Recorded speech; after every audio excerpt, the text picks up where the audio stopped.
Sunny and Rosie are a bonded pair of sisters, and they're about 4 years old. They came to us from a woman that needed to relinquish her dogs. The young woman had moved out of state and left the dogs with her mother. Her mother didn't keep up the right diet for the dogs. The dogs suffer from bladder stones, and they need to be on a very specific diet, which didn't happen, and consequently Rosie ended up with bladder stones and ended up having to have surgery to remove the stones.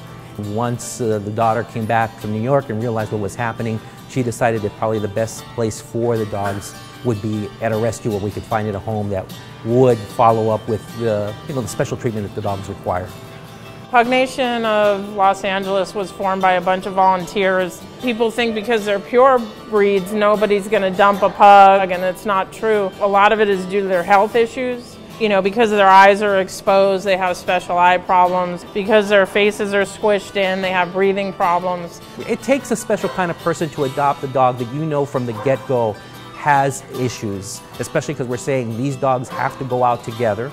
They cannot be separated because they're bonded. It would be tragic to have them separated after they've lived together for so long. It really is easier to have 2 dogs than just having 1 dog because you have another one to keep the other one company. In the evenings, you'll see them on one bed together. And it's not uncommon to look into the pen and see Sunny and Rosie together, you know, almost hip to hip. They are a little chunky. They are fawn colored. They have beautiful coats. They have really nice folds. They're fairly young, so they still have a lot of life left in them, and they have a lot of love to give. When I look over here, I always see them smiling. They've always got this big grin on their face and their tongues hanging out, and they're just happy.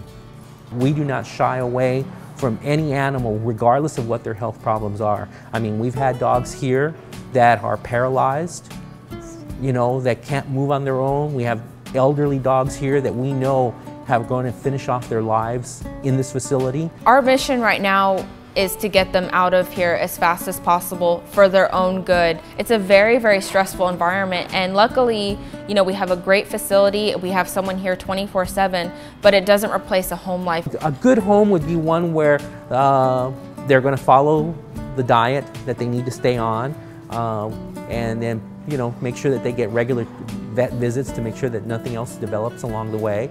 A home where they're going to be allowed to be in the house and maybe a yard where they can run around. A home where they're going to be a part of the family, that they're not going to be segregated outdoors or, you know, forgotten about.